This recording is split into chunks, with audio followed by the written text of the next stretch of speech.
मनसीरुषं देवं विश्वाक्षं विश्वशम्भुवं विश्वं नारायणं देवमक्षरं परमं पदं विश्वतः परमां नित्यं विश्वन्नारायणगुं हरिं विश्वमेवेदं पुरुषस्तद्विश्वमुपजीवति पतिं विश्वस्यात्मेश्वरगुं शाश्वतगुं शिवमच्युतं नारायणं महाज्ञेयं विश्वात्मानं परायणम्।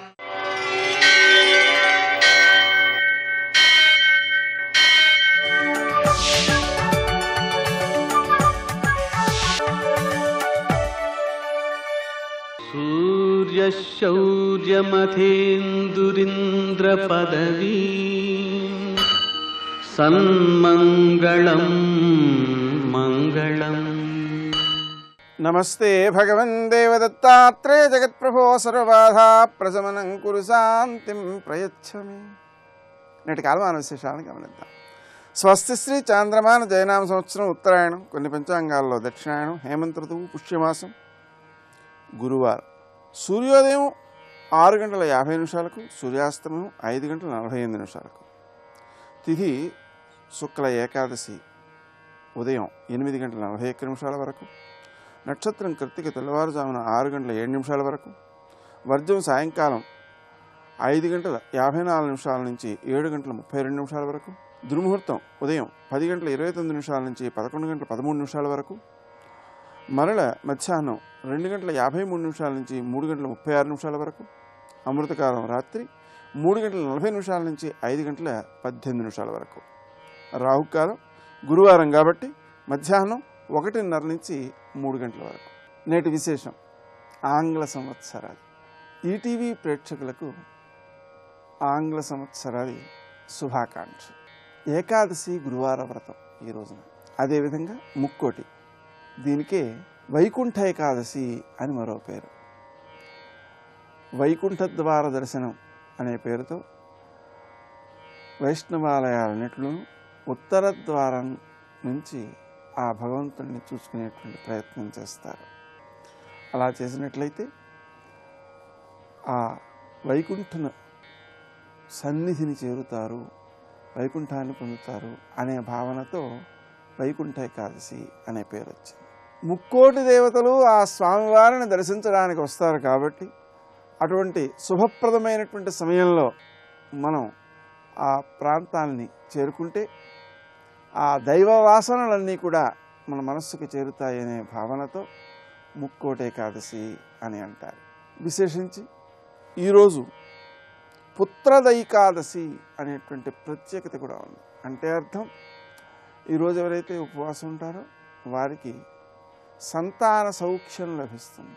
విశేషించి గోదాదేవి ఈ ధనుర్మాస సందర్భంగా నాయకుడైనటువంటి నందగోపుడు ఆయన భవనాన్ని రక్షించేటువంటి ద్వారపాలకుల్ని అడుగుతోంది, మణికవాటానికి సంబంధించిన ఆ గడియ తీ, తలుపు తెరు, పరా అనే వాయిద్య విశేషాన్ని ఇస్తానని మాకు ఆ కృష్ణుడు వాగ్దానం చేశాడు, అది తీసుకోవాలి మేము.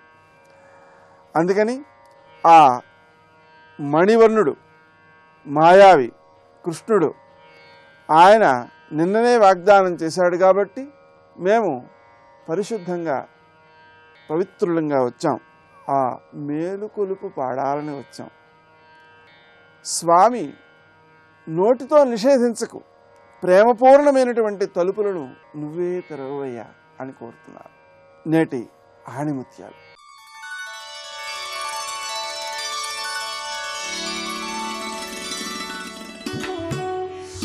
ధైర్యాన్ని చుక్కానిగా చేసుకుని ముందుకు సాగినప్పుడే జీవన నావ సజావుగా తీరం చేరుతుంది.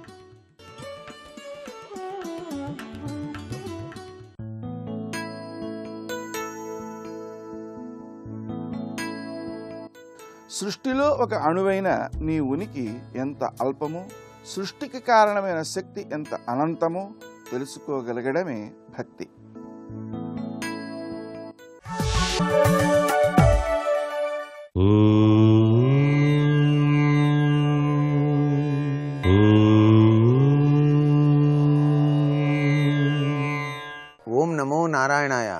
ఓం నమః శివాయ. శ్రీమాత్రే నమః. ఈటీవీ ప్రేక్షకులందరికీ నూతన ఆంగ్ల సంవత్సర శుభాకాంక్షలు తెలియజేస్తూ, ఆరాధనాతత్వంలో ఈ సంవత్సరం సూర్యతత్వం, గురుతత్వం చాలా విశిష్టవంతమైన ప్రభావాన్ని కలిగింపచేస్తున్నాయి. 1/1/2015 అంటే సంఖ్యాశాస్త్ర రీత్యా మొత్తం కూడినట్లయితే 1 సంఖ్య వచ్చింది. 1 సంఖ్య రవికి సూచికమైనటువంటిది. కాబట్టి ఈ రవితత్వంలో విరాజిల్లేటువంటి ప్రత్యక్ష సాక్షిభూత దైవమైనటువంటి ఆ సూర్య భగవాన్ని ఆరాధన చేయటం సర్వే సర్వత్రా కూడా శుభదాయకం. ప్రతి ఒక్కరికి కూడా వారం గురువారం అయింది. కాబట్టి గురు బ్రహ్మ గురు విష్ణు గురుదేవో మహేశ్వర గురు సాక్షాత్ పరబ్రహ్మ తస్మై శ్రీ గురువే నమః. గురువు అనేటువంటి వాడు చీకటిని పారద్రోలి జ్ఞానాన్ని ప్రసాదించే అమృతమూర్తి. కాబట్టి దక్షిణామూర్తి తత్వంలో విరాజిల్లుతూ ఉంటాడు.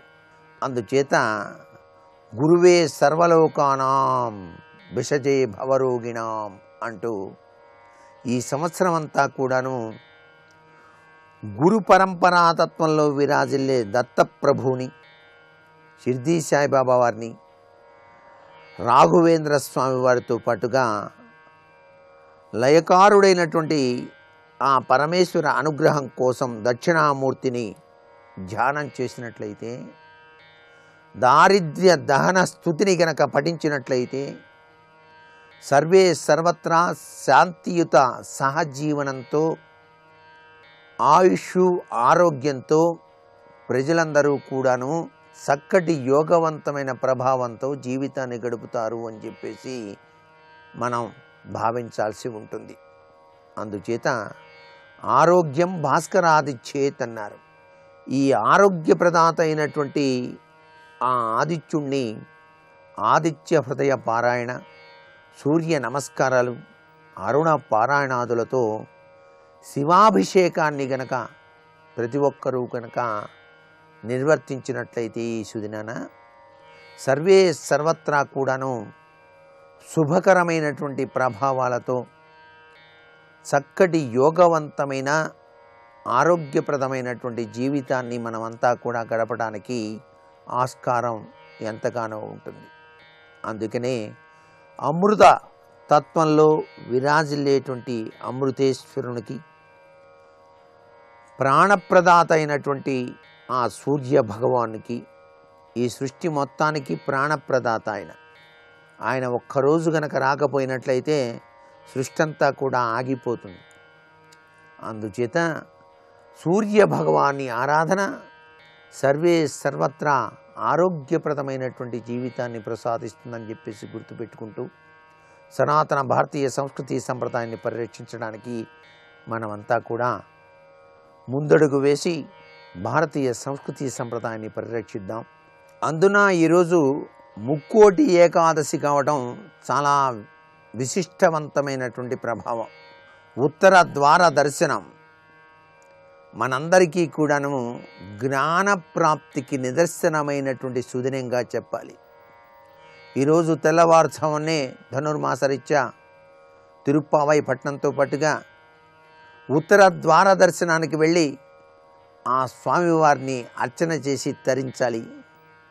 సర్వేశ్వరుడైనటువంటి ఆది మధ్యాంతర్వర్తి నారాయణ స్వరూపం మనందరికీ కూడా జీవితంలో నూతన తేజాన్ని, వెలుగును, ఆరోగ్యాన్ని ప్రసాదింపచేస్తుంది అని చెప్పేసి భావన చేస్తూ సర్వే జనా సుఖినో భవంతు.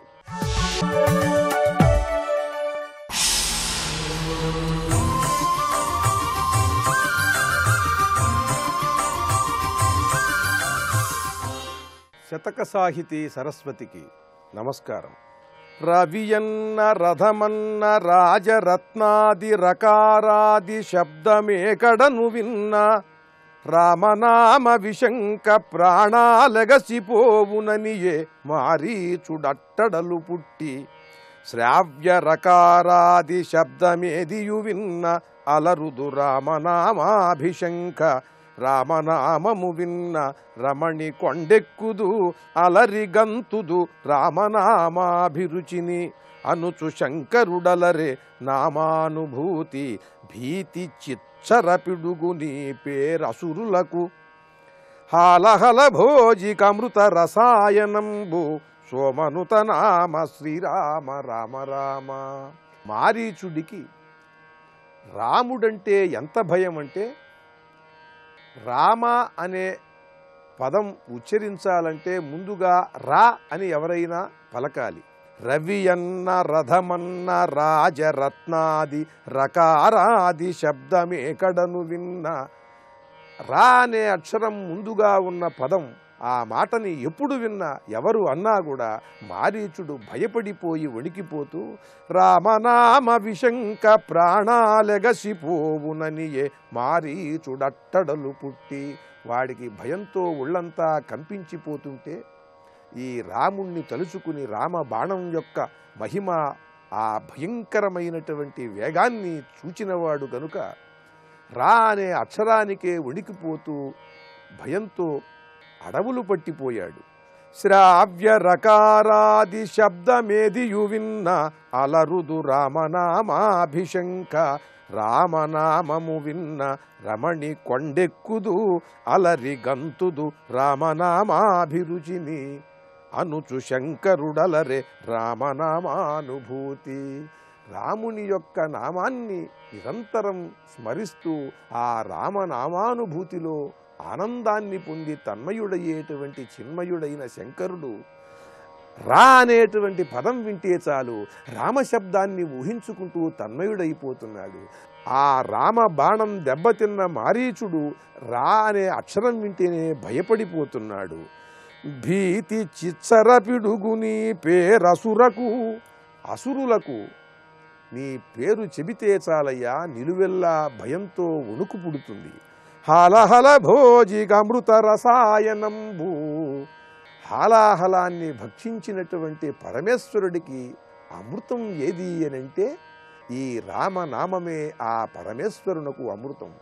ఎందుకని పాలసముద్రం చిలికితే వచ్చినప్పుడు హలాహలాన్ని భక్షించిన పరమేశ్వరుడు అమృతాన్ని కోరుకోలేదు అంటే ఆ అమృతం ఆయనకు అవసరం లేదు.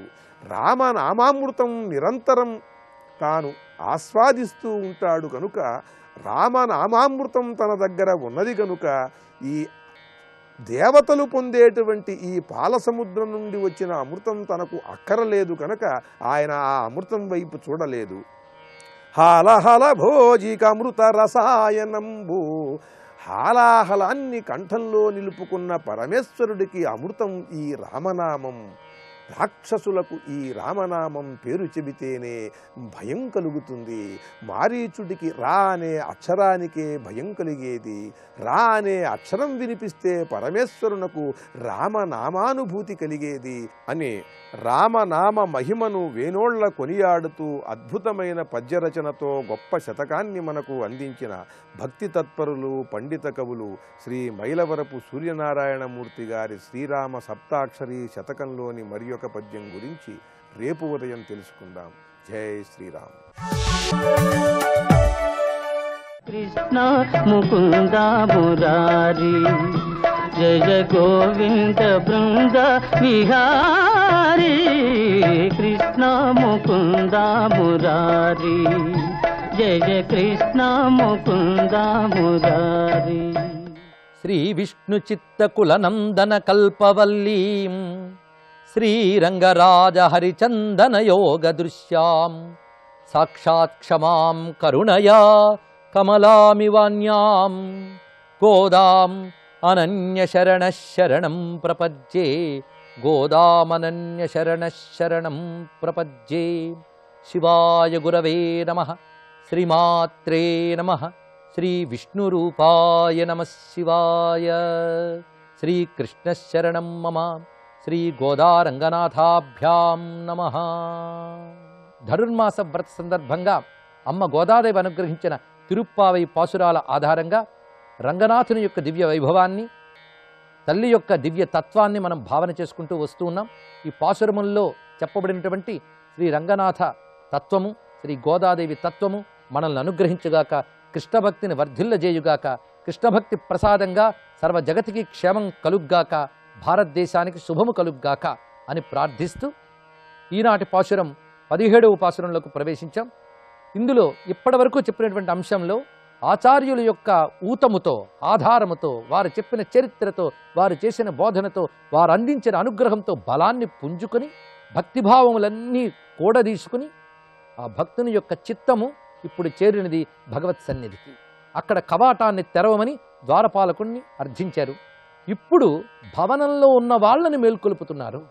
ఇంతవరకు యోగాచార్యుల్ని మేల్కొల్పడం జరిగినది, ఇప్పుడు భగవాన్ని మేల్కొల్పడం జరుగుతుంది. ఇప్పుడు భగవానుడు అన్నప్పుడు కృష్ణుడి నిజానికి మంచి పరివారంతో ఉన్నాడు. అమ్మ, నాన్న, అన్నయ్య, ముగ్గురు ప్రధానం. అందులో అమ్మ యశోదమ్మ, నాన్నగారు నందరాజు, ఇక అన్నయ్య గారు బలరాముడు. వాళ్ళ ముగ్గురితో సహా స్వామివారు మేల్కొనాలట. ఎందుకంటే ఆ నందుని అనుగ్రహం, యశోదమ్మ అనుగ్రహం కూడా కావాలి. అందుకే కృష్ణారాధన చేసినప్పుడు వసుదేవుని దేవకీదేవిని ఆరాధించడం ఉన్నది, నందుని యశోదమ్మని కూడా ఆరాధించడం ఉన్నది. తన వారిని ఆరాధన చేస్తే ఆయన చాలా సంతోషిస్తాట. అందుకే భాగవతుల పూజ పిమ్మట భగవంతుని పూజ అన్న. భగవంతునికి చెందిన వారిని బాగా మనం ఆరాధన చేయాలి. అందుకు భగవంతుని చెందినటువంటి తల్లిదండ్రుల ముందు ఆరాధన చేస్తే స్వామి సంతోషిస్తాడు. ఇక్కడ స్వామి సంతోషమే వీరికి పరమార్థం. పైగా కృతజ్ఞత అనేది చూపించాలి. పరమాత్మ తమ కోసం అవతరించాడు, నిజమే. ఎవరింట? నందుని ఇంట. కనుక నందుడు మనకు ఏలిక, ఆయన ఇంట అనుగ్రహించినటువంటి స్వామి ఈయన. అటువంటప్పుడు ఆ నందుడు కూడా మనకు వంజుడే. ఇది కృతజ్ఞతాభావం చాలా అవసరం. అందుకు ఆ నందుని పట్ల కృతజ్ఞతను ప్రకటిస్తూ నందుని మేల్కొనమని చెప్తూ క్రమంగా కృష్ణుని, యశోదమ్మని, బలరాముని మేల్కొల్పుతున్న పాసురమిది. అంబరమే తన్నీరే సోరే అరం శెయ్యుం ఎంబెరుమాన్ నందగోపాల எழுந்திராய் கொம்பனாருக்கு எல்லாம் கொழுந்தே குலவிளக்கே எம்புரு மாட்டி யசோதாய் அறிவுராய் அம்பரம் ஊடு அறுத்து ஓங்கில உலகளந்த உம்பர் கோமானே உறங்காது எழுந்திராய் செம்புர் களலடிச் செல்வா బలదేవా ఉంబియుం నుయ్యం ఉరంగేల్ ఓరెంబావై. ఇందులో ఉన్న ఈ భావంలో మొట్టమొదటి నందగోపాలను మేల్కొలుపుతున్నారు. నందగోపాలుడు ఎటువంటి వాడు అంటే అంబరమే తన్నీరే షోరే అరం శెయ్యుం. అంబరమే అంటే వస్త్రములు, తన్నీరే అంటే చల్లని నీరు, షోరే అంటే అన్నం, ఇక అరం ధర్మము, వీటన్నిటినీ మాకిచ్చువాడు అని. అంటే నీటిని, వస్త్రముల్ని, అన్నాన్ని ధర్మముగా మాకిచ్చువాడైనటువంటి మా ఏలిక నందగోపాలుడు. అటువంటి ఓ ఏలిక నందగోపాల ఎళుందిరాయ్ మేల్కొను. ఇక్కడ నందుని పట్ల కృతజ్ఞతను ప్రకటిస్తున్నారు. నీ ఊర్లో మేము ఉన్నాము అంటే మా కూడు, గూడు, గుడ్డ ఇవన్నీ నువ్విచ్చినటువంటిదే, మాకు ఆశ్రయం ఇచ్చినటువంటిది. అందుకే ప్రధానమైన జలము, వస్త్రము, అన్నము ఈ రెండూ చెప్పారు.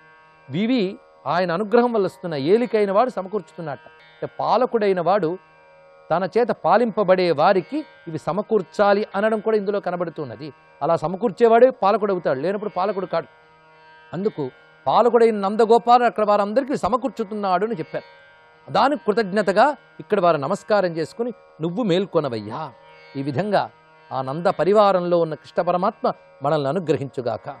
ఆండాళ్ తిరువడుగలే శరణం.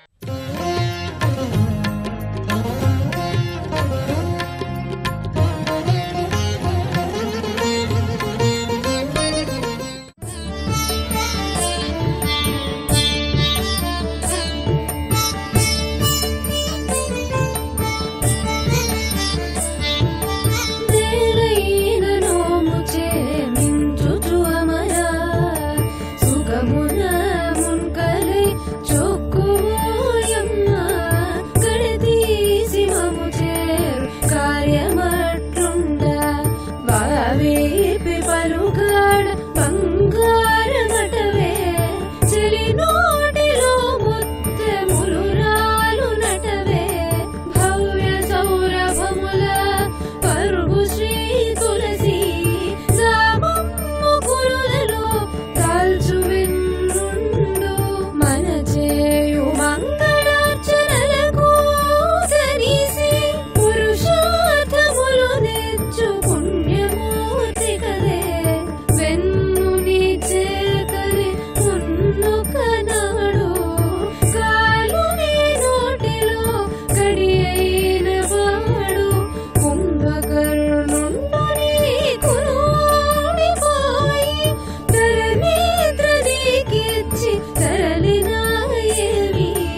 సశంఖచక్రం సకిరీటకుండలం సపీతవస్త్రం సరసీరుహేక్షణం సహారవక్షస్థలశోభికౌస్తుభం నమామి విష్ణుం శిరసా చతుర్భుజం.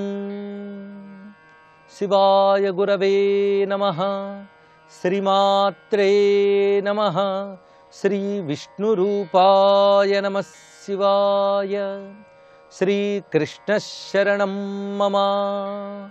నారాయణాయ విద్మహే వాసుదేవాయ ధీమహి తన్నో విష్ణు ప్రచోదయాత్. శివాయ గురవే నమః. శ్రీమాత్రే నమః. శ్రీ విష్ణురూపాయ నమః శివాయ. పరమ పావనమైన ధనుర్మాస వేళలో వచ్చే దివ్యమైనటువంటి ఏకాదశి వైకుంఠ ఏకాదశిగా, ముక్కోటి ఏకాదశిగా వ్యవహరింపబడుతున్నది. ఈ పావనమైన ఏకాదశి పర్వం ప్రతి మాసంలోనూ సార్థకమైనప్పటికీ కూడా కొన్ని మాసాల్లో ఒక ప్రత్యేకత దీనుకున్నది. ఆ ప్రత్యేకత ప్రకారంగా ఈనాడు ఉన్నటువంటి విశేషం ఏమిటంటే వైకుంఠము యొక్క ఉత్తర ద్వారాలు తెరుచుకుంటాయి అని పేరున్నది. అందుకే ప్రతి విష్ణువాలయంలో కూడా ఉత్తరం వైపు ఒక ద్వారం ఉంటుంది. అది ఈ రోజునే తెరుచుతారు. తిరుమల వెంకటేశ్వరుని మొదలుకొని ప్రతి విష్ణువాలయంలోనూ మన దక్షిణాదిలో ఆ ద్వారములను తెలియడం అనేటువంటిది ఒక ప్రసిద్ధిగా జరుగుతున్నటువంటి అంశం ఇది. పైగా ఉత్తరం వైపు ద్వారము, దీనికి వైకుంఠ ద్వారము అని పేరు కూడా ఉన్నది. జైవిజీయులు ఇక్కడ కాపలాగా ఉంటారట. మనకు పురాణముల యందు కూడాను జైవిజీయులు కాపలాగా ఉన్న ద్వారము వైపు వెళుతూ సనక సనందనాథులు ఆ సమయంలోనే అక్కడ జైవిజీయులు అవరోధించినప్పుడు వారికి శపించడం ఈ కథ కనబడుతున్నది. అందుకే జైవిజీయులు కాపలుగా ఉన్నటువంటి ద్వారము ఉత్తర ద్వారము. మొత్తం 4 వైపులా వైకుంఠానికి ద్వారం ఉంటుంది. కానీ ఉత్తర ద్వారం గురించి ఎక్కువ ప్రశస్తి ఎందుకున్నది, ఇది ఆలోచించవలసిన అంశం. మన పురాణ కథలకి, మన పర్వదినాలకి, జ్యోతిష్ శాస్త్రానికి, ఇక భౌగోళికంగా ఉన్నటువంటి మార్పులకి అన్నిటికీ ఒకదానికొకటి అనుబంధం ఉంటుంది. చిట్టచేరిక అన్ని యోగ శాస్త్రంతోనూ విశ్వరహస్య విజ్ఞానంతో కూడా మేళవింపబడతాయి. అందుకే ఒక్కొక్క హిందువుల పురాణ కథలో బహు విషయాలు ఉంటాయి. కొందరికి సామాన్యులకి కథ మాత్రమే ప్రధానంగా కనిపిస్తూ వాళ్ళని ప్రేరేపణ కలిగిస్తూ ఉత్సాహం కలిగిస్తుంటే కొన్ని విషయాలు అంతర్దృష్టి కల వారికి, జ్ఞానం అంటే ఇష్టం ఉన్న వాళ్ళకి ఆసక్తి కలిగిస్తాయి. మొత్తానికి ఒక్క పురాణ కథ ఎందరినో తరింపజేస్తున్న జ్ఞాన భాండారంలా మనకు కనబడుతుంది. ఆ విధంగా మనం ఇక్కడ పరిశీలించినట్లయితే ఉత్తర ద్వారాలు తెరుచుకోవడం, దీని ప్రత్యేకత ఏంటంటే ఇకపై రాబోతున్నది ఉత్తరాయణం. ఉత్తరాయణం మకర సంక్రమణం నుంచి మొదలవుతుంది. దానికి ముందు వచ్చేటువంటిది ఈ ధనుర్మాసం అనేటువంటిది. అందుకు ఇది పగటికి ముందు వచ్చేటువంటి బ్రాహ్మీ ముహూర్తం వలె తెల్లవారుజాముకి సాధనకిలో ఎంత ప్రాధాన్యం ఉన్నదో సంవత్సరం మొత్తం మీద ఈ ధనుర్మాసానికి అంతటి ప్రాధాన్యం ఉన్నది. అందున ఏకాదశి ఒక్కటి సరిగ్గా చేయగలిగిన సర్వపాపనాశనం అని. ఏకాదశి వ్రతం పాపనాశనానికి, విష్ణుభక్తి ఉత్పన్నం కలగడానికి, జ్ఞానోత్పత్తికి సహకరిస్తున్నది. అందుకు ఈ ఏకాదశికి ఉన్న ప్రత్యేకత ఏమిటంటే ఉత్తర ద్వారాలు తెరుచుకోవడం. పైగా ఇక్కడ నుంచి మనకి సౌరశక్తి విశేషంలో కూడా మార్పు జరుగుతూ ఉంటుంది. ఉత్తరాయణం వచ్చిన దగ్గర నుంచే సూర్యశక్తికి విశేషం వస్తున్నది.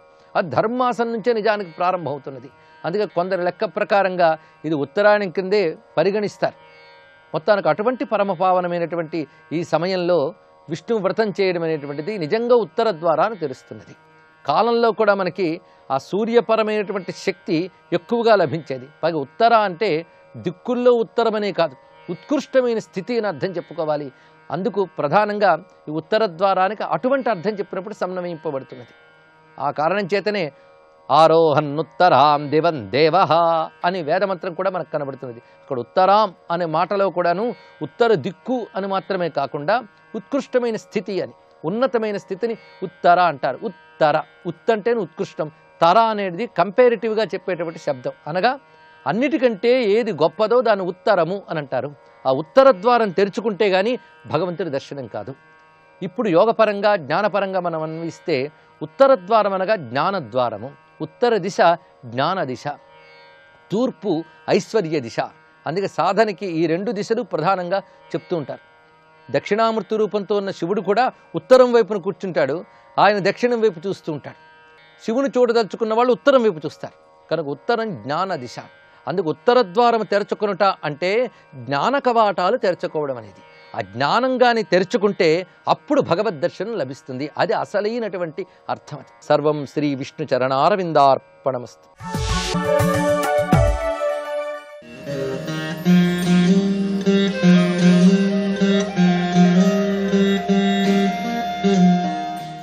ఈరోజు ముక్కోటి ఏకాదశి, హిందువులు అత్యంత పవిత్రంగా భావించే రోజు.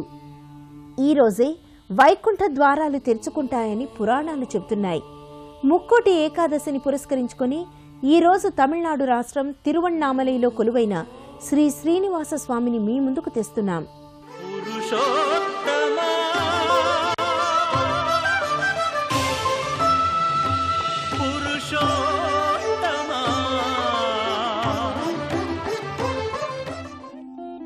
తమిళనాడులోని తిరువణ్ణామలైలోని శ్రీనివాస క్షేత్రం విరుధునగర్ జిల్లాలో ఉంది.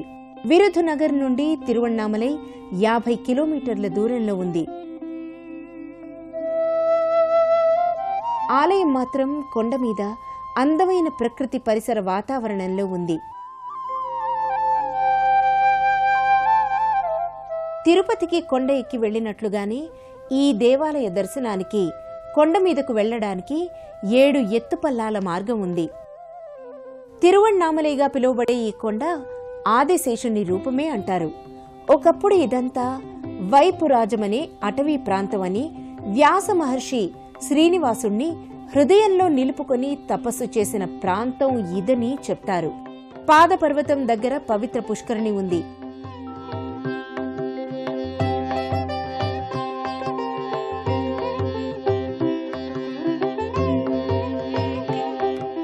ఒకవైపు ఆళ్వార్ల విగ్రహాలు, కృష్ణుని రాతి ప్రతిమ కానవస్తాయి.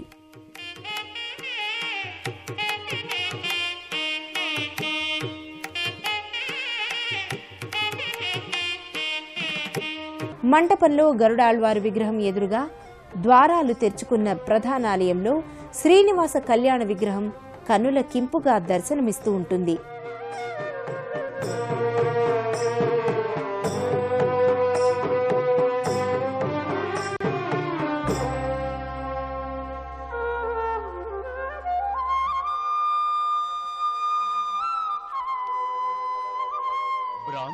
కడిగిన పాదము బ్రహ్మము తాని పాదము బ్రహ్మ కడిగిన పాదము. గర్భాలయంలోకి చేరుకున్న భక్తులు శ్రీ శ్రీనివాసుడి దివ్య మంగళ రూపాన్ని దర్శించుకుని అవ్యక్తమైన ఆనందానికి లోనవుతారు. స్వామిని మనసారా స్మరిస్తూ కైమోడ్పులర్పిస్తారు. రూపురేఖ విలాసాలలో శ్రీ వెంకటేశ్వరుని గుర్తుకు తెచ్చే శ్రీనివాసుని మూలమూర్తి భక్తులను భక్తి పారవస్యుల్ని కావిస్తుంది. గర్భాలయంలో శ్రీనివాసుడు సాక్షాత్తు తిరుపతి వెంకటేశ్వరుని వైభవమూర్తి అయి మకర తోరణంలో రజిత కిరీటంతో కటిపై చేయి వేసుకుని శంఖచక్రయుతుడై తిరునామధారి అయి దివ్యమంగళ రూపునిగా భక్తజన హృదయానందదాయకునిగా దర్శన భాగ్యం కలిగిస్తూ ఉంటాడు. స్వామిని అర్చించి భక్తులు హారతి కన్నులకద్దుకుంటారు.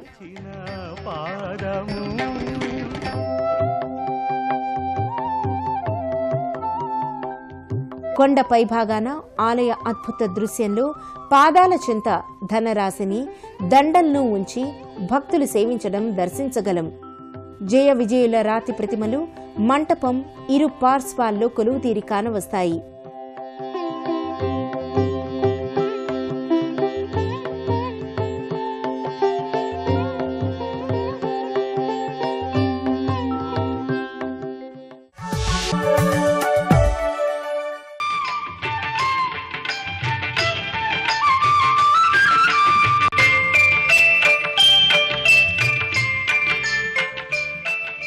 శ్రీ మహాగణపతే నమః, శ్రీ సరస్వతే నమః, శ్రీపాదవల్లభ నరసింహ సరస్వతి, శ్రీ గురు దత్తాత్రేయాయ నమః.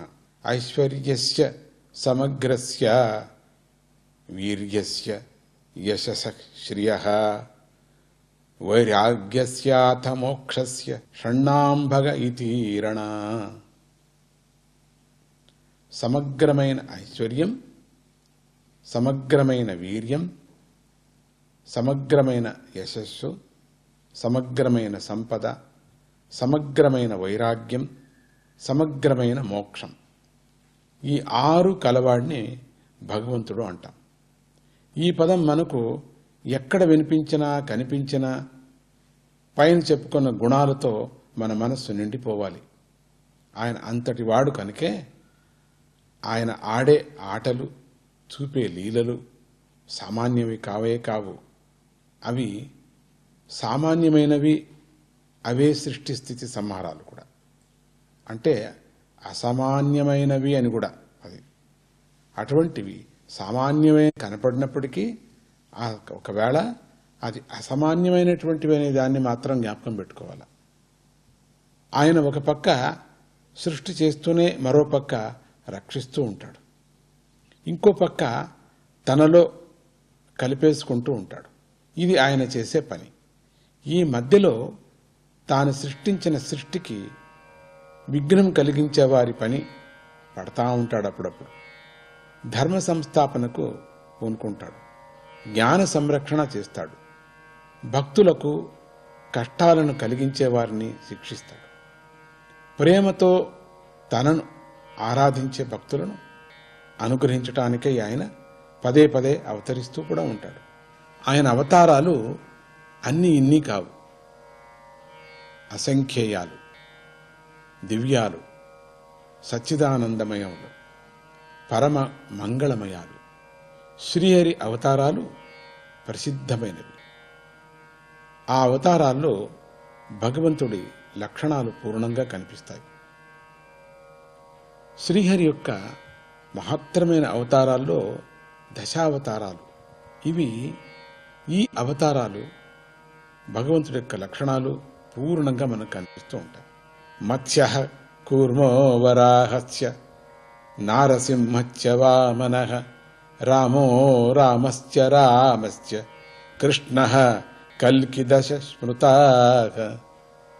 పిల్లల నుంచి పెద్దల వరకు ఆ అవతారాల కథలను స్మరించుకుంటూ పులకించిపోతూ ఉంటారు. నిత్యము భగవంతుని గుణాలను, భగవంతుని లీలను గానం చేస్తూ ఉండాలని ఋషి వాక్కు. ఈ సృష్టిలో 84 లక్షల జీవరాశులు ఉన్నాయి. అందులో మానవ జన్మ ఉత్తమోత్తమైనది కనుక ప్రతి మనిషి పరమార్థాన్ని తెలుసుకోవటానికి ప్రయత్నం చేయాలి. అప్పుడే జన్మకు సార్థకత లభిస్తుంది. భగవంతుని గురించి తెలుసుకోవటం వల్లే సర్వ విధాలైనటువంటి అన్ని విధాలైనటువంటి పాపాలు కూడా నశిస్తాయి. శ్రీహరిని కీర్తించడంతో కలిదోషాలన్నీ కూడా పోతున్నాయి. హృది రూపం ముఖే నామ నైవేద్యముదరే హరే పాదోదకంచ నిర్మాల్యం మస్తకే యస్య సోచ్యుతః. ఎవరి హృదయమందు భగవంతుని రూపము, ముఖమందు భగవంతుని జపము, ఉదరమందు భగవంతుని నైవేద్యము, మస్తకమునందు భగవంతుని పాదోదకము, ఆయన నిర్మాల్యము ధరించేవారు స్వయంగా శ్రీహరి స్వరూపులవుతారు. స్వామి దశావతారాలు ప్రధానంగా ధర్మరక్షణకై ఆవిర్భవించాయి. ఆ అవతారాల లీలను పఠనం చేసిన, శ్రవణం చేసిన, మననం చేసిన సర్వ దుఃఖాల నుండి విముక్తుడవుతారు. జై గురుదత్త, శ్రీ గురుదత్త.